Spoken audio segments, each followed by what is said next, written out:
বস এই জায়গাটা কিন্তু ঠিক আছে, নায়িকা এখান থেকে যাবে এই জায়গায় মিট হবে, ঠিক আছে? এই জায়গাটা অনেক সুন্দর, দেখেন না? 4টা হ্যান্ডবোর্ড, 6টা স্ট্যান্ড বোর্ড আর 2টা স্কিমার হলে হবে। আরে মিয়া একটু খরচা কমাও তো, তুমি তো দুনিয়ার খরচ করতেছো, পোষাইতাম কেমনে? বস এবার তো চ্যানেল থেকে বাজেট বেশি পাইছি না, সমস্যা কি? বাজেট বেশি পাইছো কি? তোমার আমার খরচা আছে না? সব টাকা দিয়ে নাটক বানাইতাম তো খাইতাম কি? তো ঠিক আছে, তাহলে স্ট্যান্ড বোর্ড কমাই দেবো। বোর্ড কমাও, আর স্কিমার লাগবো না, স্কিমার টিমার কিছু লাগবো না, বোর্ড আছে। হ্যাঁ। আরে হ্যালো হিরো, কেমন আছো? এজাজ ভাই, আমি আপনার নাটকটা বোধহয় করতে পারবো না। এটা তুমি কি বলো? নাটকের মাত্র একটা সিকোয়েন্স বাকি, এখন কইতেছো নাটক করতে পারবো না মানে? না না, আপনি আমাকে মাফ করেন, আমি পারবো না, আমার ঝামেলা আছে। আরে বাবারে, আমি তোমারে মাফ করবো, চ্যানেলকে আমারে মাফ করবো। এত কষ্ট করে 3.5 বছর পরে একটা নাটক পাইছি, জান বাড়াই গেছে আমার নাটক নিতে চ্যানেলের কাছ থেকে, এখন কইতেছো নাটক করতে পারবা না? আচ্ছা হিরো, শোনো শোনো, তোমার সমস্যাটা কি আমারে বলো। আর ভাই, পার্সোনাল ব্যাপার, এটা আপনাকে বলা যাবে না, আপনি শুনতে চান না। আমি করতে পারবো না, ব্যাস। পার্সোনাল সমস্যা হলো আমারে বলো, আমি আমার এই জীবনে বহু পার্সোনাল সমস্যার সমাধান করছি, তোমারটাও করে দেবো। আর আপনি সব কথা শুনতে চান কেন? আমাকে মাফ করা যায় না ভাই? মনে করেন যে আমি অসুস্থ, আমি পারবো না, আমি আপনার কাজ করতে পারবো না এখন, আমি সেই অবস্থা নাই এখন। আচ্ছা আচ্ছা, বুঝছি হিরো, শোনো, তোমার সমস্যাটা কি আমারে বলো, আমি যদি না পারি সমাধান করতে তোমারে বলে দেবো, না পারলাম না। I am in love with বিন্দু। এইটা একটা কথা কইলা? হ্যাঁ, এইটা কোনো সমস্যা? আরে এইটার সমাধান তো আমার কাছে এক তুরির ব্যাপার। শোনো, এই লেংরির লগে আমার পরিচয় বহুদিনের, একই হুদা হুদা মিডিয়া আইছে, আমি তারা নিয়ে আসছি।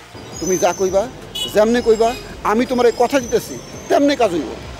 আর ভাই, আপনি বুঝতে পারছেন না তো, আমি এই অবস্থায় কাজ করতে পারবো না। আপনি হিরো, আব্বা আব্বা শোনো, আব্বা আমার কথাটা শোনো। আপনি মাফ করেন না রে ভাই, একটা নাটকে মাফ করে দিলে অসুবিধা কেন? পরে নাটক করি আমি আপনার। আরে বাবার, এই নাটক না বেসলে আমার চলবো কেমনে? আমি ঈদ করুম কেমনে? আচ্ছা ঠিক আছে, ঠিক আছে ভাই, আমি আপনার লাস্ট সিনটা করে দিচ্ছি আমি, কিন্তু আপনাকে দায়িত্ব নিতে হবে। 100 বার আমি পুরো দায়িত্ব নিলাম। এই লেংরির লগে তুমি যেমনে যেমনে যা করতে খাও, আমি জবান দিতেছি তেমনে তেমনে তা করো।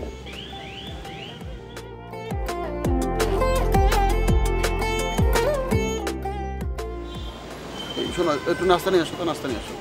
আপনার নাস্তা খাই আসলেন বাসা থেকে? আচ্ছা, চা নিয়ে আসো, যাও, চা নিয়ে আসো, চা নিয়ে আসো। আরে বাবা, চা নিয়ে আসো না, যাও না। এই রংসান বা। হ্যালো বিন্দু বেবি, কেমন আছো? এজাজ ভাই, আমার মনে হয় শুটিংটা করা হবে না। এটা কি বলতেছো তুমি? আমার নাটক করবে না মানে? একটা সিকোয়েন্স বাকি আছে, আর নাটক জমা 10 তারিখ চলে যেতেছে আমার। 3.5 বছর পরে একটা নাটক নিয়েছি, কেমনি নিয়েছি আমি জানি, আল্লাহ জানে। মাহফুজ ভাই রীতিমতো ডিস্টার্ব করতেছে আমাকে। শোনো বেবি, একটা কথা বলি, এইসব হিরো যাদের একটু জায়গা হয়, এরা সবসময় একটু পাওনি দেখায়, এদেরকে একটু সাবধানে হ্যান্ডেল করবা। আর একটা কথা বলি, প্রেম ভালোবাসা যদি করতে চাও, এইসব মাকাল ফলের সাথে করবা না।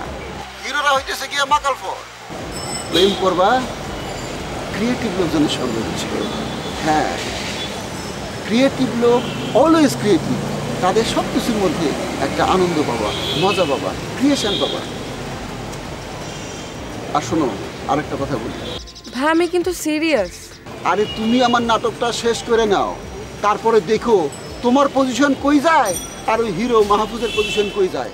আমি কইতেছি, হিরো মাহফুজ তোমার হাঁটুর কাছে বয়ে থাকবো। হ্যাঁ, আরে তোমার হাঁটুর কাছে বয়ে থাকবো। আরে আরে থাপড়া ঠিক করে দেবো।